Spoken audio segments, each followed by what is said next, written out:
नमस्कार दोस्तों, मैं प्रिंस यानी आपका स्वागत करता हूं हमारे चैनल लर्न एंड ग्रो में। आज हम बात करेंगे डायमैग्नेटिक सब्सटेंसेस के बारे में, इसकी एक्सप्लेनेशन के बारे में जानेंगे और इसकी प्रॉपर्टीज के बारे में जानेंगे। तो सबसे पहले हम बात कर लेते हैं डायमैग्नेटिक सब्सटेंसेस होते क्या हैं। तो डायमैग्नेटिक सब्सटेंसेस वो सब्सटेंस होते हैं जिसके अंदर कोई भी जो उसके इंडिविजुअल एटम है, मॉलिक्यूल है या फिर आयन है, वो कोई भी नेट मैग्नेटिक मूवमेंट प्रोसेस नहीं करते, यानी कि इनके ऊपर कोई भी नेट मैग्नेटिक मूवमेंट होते ही नहीं। लेकिन अगर हम इन्हीं सब्सटेंसेस को किसी एक्सटर्नल मैग्नेटाइजिंग फील्ड में रख दें तो ये वीकली मैग्नेटाइज हो जाते हैं। और किस डायरेक्शन में मैग्नेटाइज होते हैं? Opposite to the magnetising field. जैसे मान लीजिए ये मैग्नेटाइजिंग फील्ड है इस डायरेक्शन में, और यहां पर आपने कोई भी डायमैग्नेटिक सब्सटेंस रख दिया, तो ये किस डायरेक्शन में इसको हम मैग्नेटाइज कर सकते हैं? ऑपोजिट डायरेक्शन में। ये बिल्कुल जो है ऑपोजिट डायरेक्शन में मैग्नेटाइज होगा, लेकिन वीकली मैग्नेटाइज हो जाता है। अब ये इस डायरेक्शन में थी जो मैग्नेटाइजिंग फील्ड थी, लेकिन ये जो मैग्नेटाइज हुआ ऑपोजिट डायरेक्शन में हुआ इस मैग्नेटाइजिंग फील्ड के।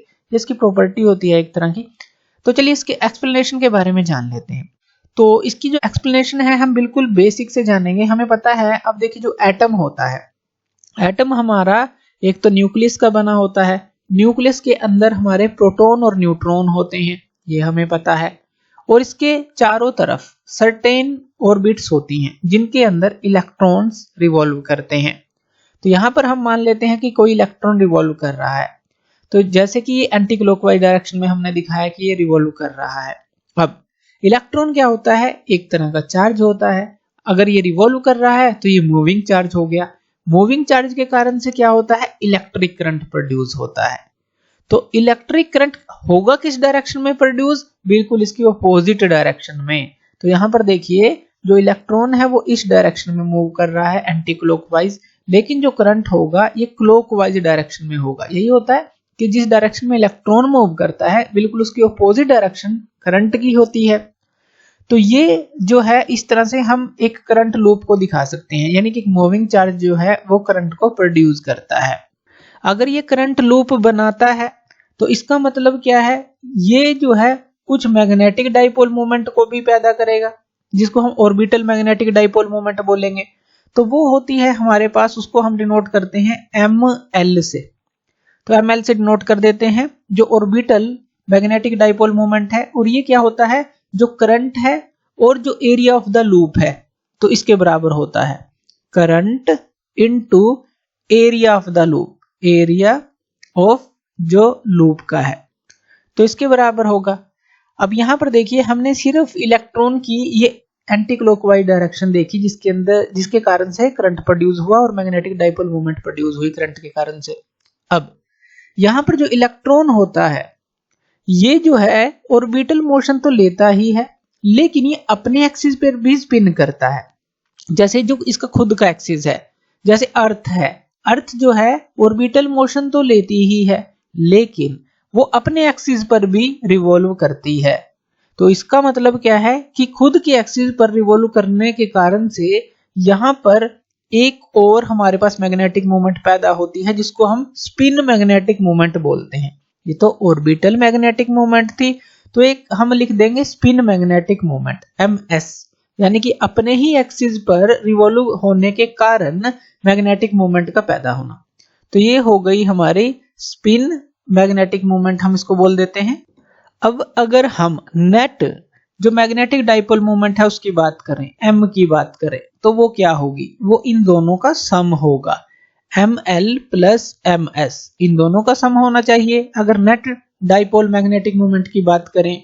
जैसा कि हमने इसकी डेफिनेशन के अंदर जाना कि ये जो है इसके एटम, मॉलिक्यूल, जो आयन कुछ भी हैं, वो जो नेट मैग्नेटिक मूवमेंट है उसको प्रोसेस करते ही नहीं, यानी कि होती ही नहीं इसके पास। तो इसका मतलब क्या है? ML और MS एक दूसरे को कैंसल करेंगे, तभी तो जो नेट मैग्नेटिक मूवमेंट होगी वो हमारे ये जो कोई भी एटम है उसके पास होगी ही नहीं, तभी तो जीरो होगी। यानी कि इन दोनों को आपस में कैंसिल करना चाहिए, तभी हमारे पास कोई भी तरह की नेट मैग्नेटिक डाइपोल मूवमेंट होगी ही नहीं। अब इसको समझने के लिए हम ऐसा मान लेते हैं कि ये जो एटम है इसके जो चारों तरफ इलेक्ट्रॉन रिवॉल्व कर रहा है, हम 2 इलेक्ट्रॉन मान लेते हैं, इवन नंबर ऑफ इलेक्ट्रॉन मान लेते हैं, सेम एंगुलर वेलोसिटी के साथ मूव कर रहे हैं, सर्कुलर ऑर्बिट में मूव कर रहे हैं, सेम रेडियस है उनकी जो अगर हम न्यूक्लियस से देखें, लेकिन ऑपोजिट डायरेक्शन में मूव कर रहे हैं। चलिए इसको समझते हैं थोड़ा ध्यान से। जैसे हमने ये लिया एक के लिए, इसी तरह से हम दूसरे के लिए भी ले लेते हैं। और इसकी पहले तो हम जो करंट लूप है और इसकी जो मैग्नेटिक डाइपोल मोमेंट है वो जान लेते हैं। जैसे ये जो है क्लॉकवाइज डायरेक्शन में है करंट। अब अगर इसके मैग्नेटिक जो हम डाइपोल मोमेंट की बात कर ले तो करंट लूप के कारण यहाँ पर 2 पोल हमारे बनते हैं और 2 पोल के कारण से हमें क्या मिलता है, जो मैग्नेटिक मोमेंट मिलती है। यानी कि ऊपर जो है क्लॉकवाइज डायरेक्शन है इसकी जो करंट है, तो ऊपर साउथ पोल बनता है, नीचे जो है नॉर्थ पोल बनता है। तो जो मैग्नेटिक डाइपोल मोमेंट होती है उसकी डायरेक्शन क्या होगी, साउथ से नॉर्थ की तरफ। तो हम इस तरह से एक एरो दिखा देते हैं, यानी कि साउथ से नॉर्थ की तरफ मैग्नेटिक डाइपोल मोमेंट हमें मिलती है, इसको हम दिखा देते हैं m।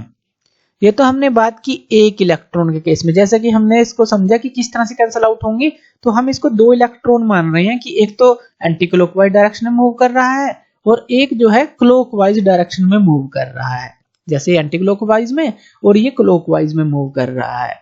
और सेम एंगुलर वेलोसिटी है, सेम रेडियस है, सब चीजें सेम है, लेकिन अपोजिट सेंस में ये रिवॉल्व कर रहे हैं। तभी तो जो मैग्नेटिक मूवमेंट होगी इनकी कैंसिल आउट होगी। किस तरह से, अब देखिए क्लॉकवाइज में घूम रहा है तो जो करंट होगा वो हमें क्या मिलेगा, एंटी क्लॉकवाइज डायरेक्शन में मिलेगा।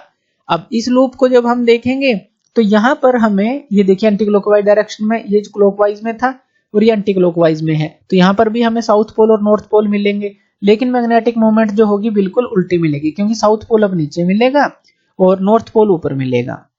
तो यहाँ पर मैग्नेटिक मूवमेंट हमें मिलती है ऊपर की तरफ, तभी तो ये कैंसल आउट होती हैं, तभी तो नेट मैग्नेटिक मूवमेंट इनके पास होती ही नहीं।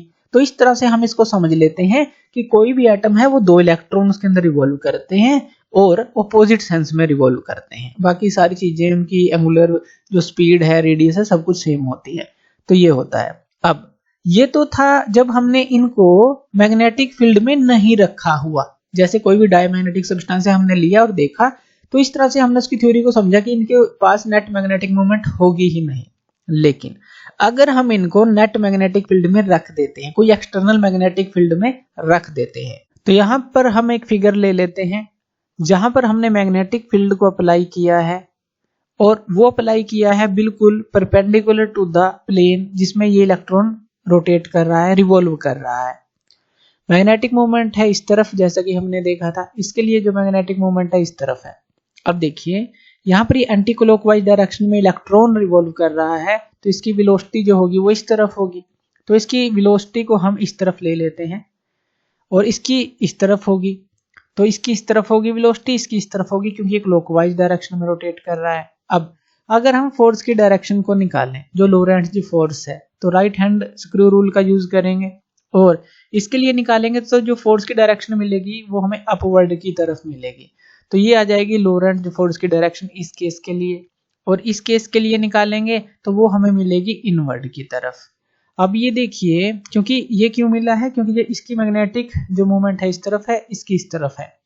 अब ये जो आउटवर्ड की तरफ है, रेडियली आउटवर्ड की तरफ है, तो ये क्या है, ये एक तरह से सेंट्रीपिटल फोर्स को कम करने की कोशिश करेगी। ये फोर्स सेंट्रीपिटल फोर्स को कम करने की कोशिश करेगी, यानी कि जो वेलोसिटी है ये भी कम हो जाएगी। अगर ये सेंट्रीपिटल फोर्स को कम करेगी तो ये भी डिक्रीज होगी।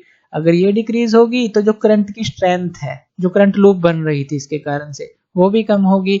इसका मतलब जो मैग्नेटिक जो मूवमेंट है वो भी कम होगी। तो हम मान लेते हैं कि वो डेल एम इस केस के लिए कम हो जाती है।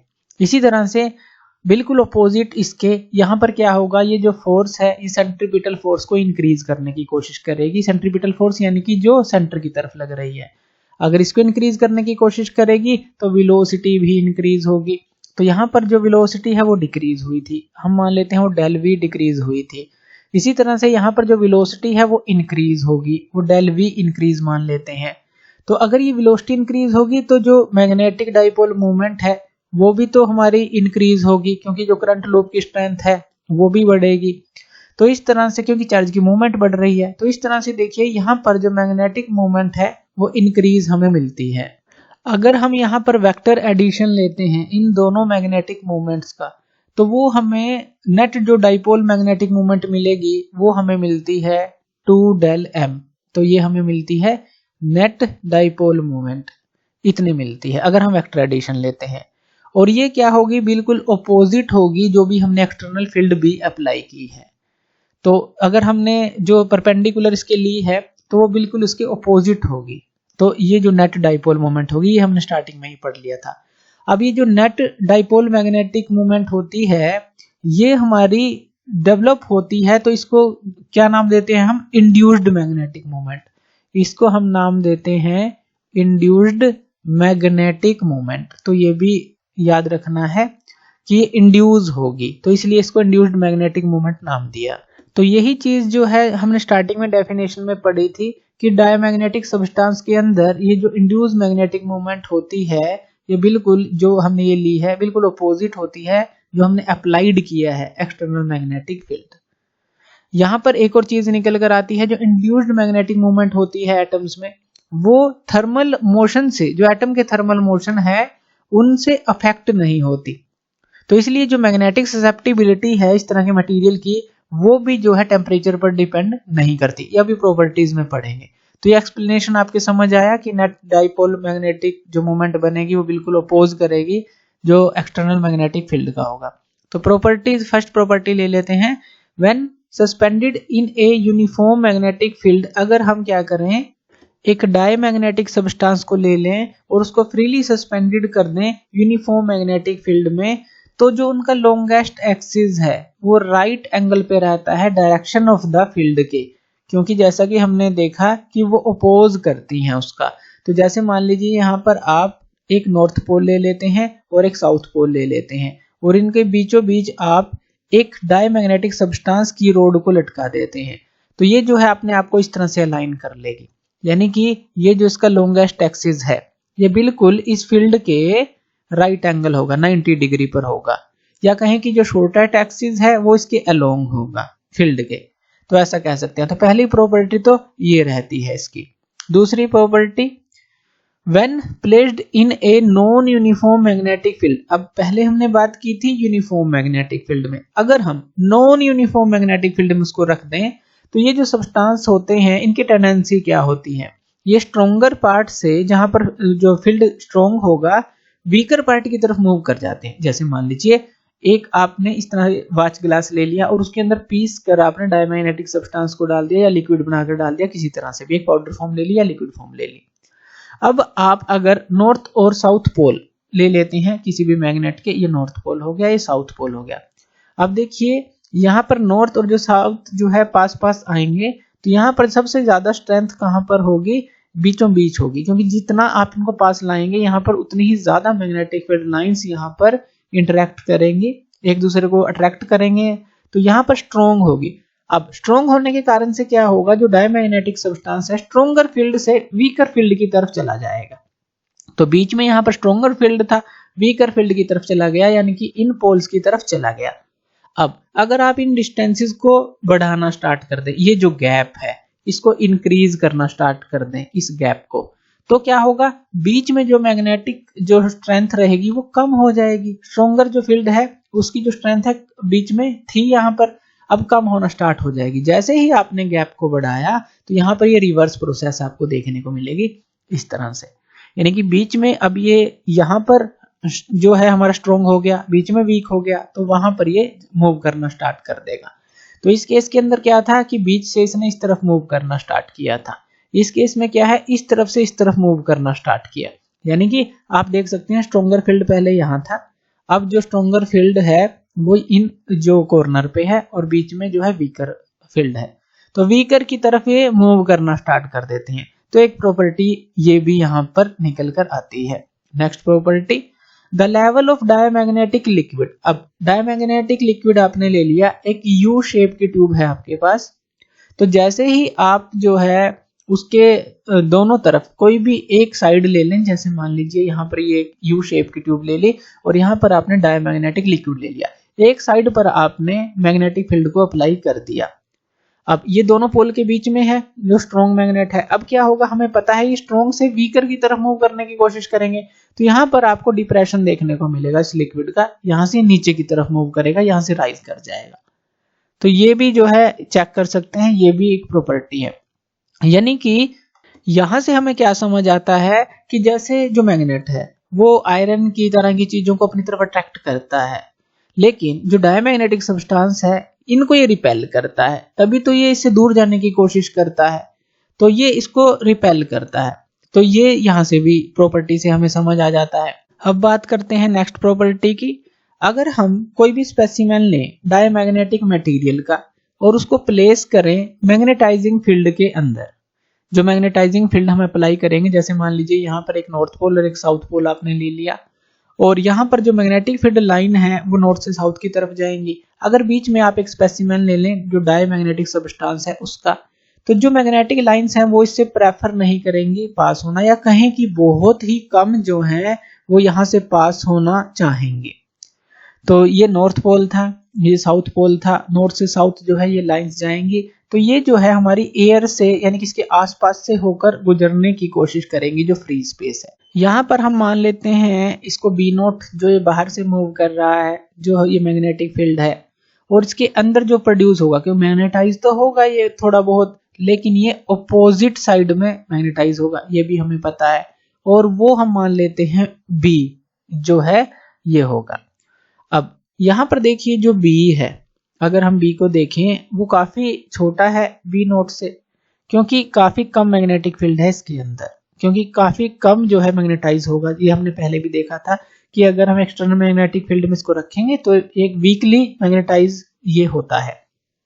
तो बी जो है हमेशा लेस देन बी नोट हमें मिलता है। और यहाँ से हम ये भी देख सकते हैं कि जो मैग्नेटिक फील्ड ऑफ लाइन है इनको ये एक्सपेल करता है, दूर की तरफ फेंकता है, या कहें कि मैग्नेटिक लाइन ऑफ फोर्स इसे पास होना नहीं चाहती, ऐसा भी कह सकते हैं।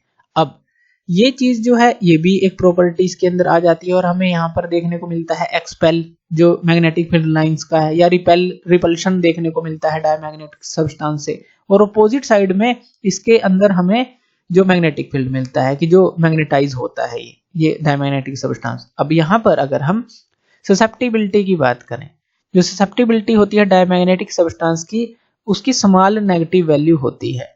तो वो कैसे होती है, तो वो हमारा जो फॉर्मूला हमने निकाला था आपके याद हो रिलेटिव परमिएबिलिटी का, वो क्या था 1 प्लस काई एम के बराबर था, इसी के बराबर था। तो जो म्यू आर है, अब यहाँ पर देखिए B less than B naught है, म्यू आर हमारा क्या होता था formula B by B naught, यही होता था। अब यहाँ पर जो बी है लेस देन बी नोट है, यानी कि जो म्यू आर है वो लेस देन यहाँ पर 1 हो जाएगा, क्योंकि बी जो है लेस देन बी नोट है।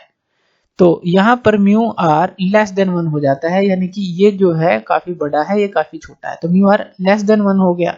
तो यहाँ पर म्यू आर जो है लेस देन 1 है, जो कि हमने यहाँ से देखा। इसका मतलब जो काई एम है, काई एम वो क्या होगा हमारा नेगेटिव होगा। अगर हम यहाँ से काई एम की वैल्यू निकालते हैं तो ये क्या हो जाएगा हमारा नेगेटिव हो जाएगा।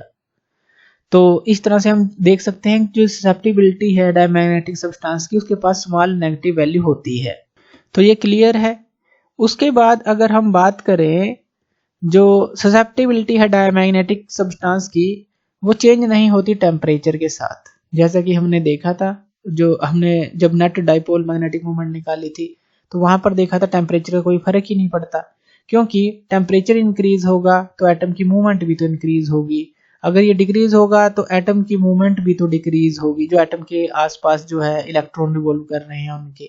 तो इसीलिए जो अगर हम देखें ससेप्टिबिलिटी है डायमैग्नेटिक सब्सटेंस की, वो चेंज नहीं होती टेम्परेचर के साथ। लेकिन यहाँ पर एक एक्सेप्शन भी हम ले सकते हैं, बिस्मिथ जो होता है। तो जो बिस्मिथ होता है ये इस प्रॉपर्टी का एक एक्सेप्शन केस होता है। तो ये जो है अब एक जो है लो टेम्परेचर के ऊपर बिस्मथ को मान सकते हैं, ये इस जनरल प्रॉपर्टी को जनरली ओबे नहीं करता। तो बस यही जो है इसके अंदर जो हम ले सकते हैं। बाकी के जो एग्जांपल हैं डायमैग्नेटिक मटेरियल के, जैसे एंटीमनी हो गया, copper, lead, gold, silver, diamond, zinc, quartz, इस तरह के ये सारे इसको ओबे करते हैं, लेकिन ये जो है एक एक्सेप्शन केस आप ले सकते हैं। तो ये थे हमारे डायमैग्नेटिक सब्सटेंस, उनकी एक्सप्लेनेशन और उनकी प्रॉपर्टीज। तो थैंक यू वीडियो देखने के लिए, और इसी तरह की वीडियोस के लिए आप हमारे चैनल लर्न एंड ग्रो पे हमें सब्सक्राइब कर सकते हैं। धन्यवाद।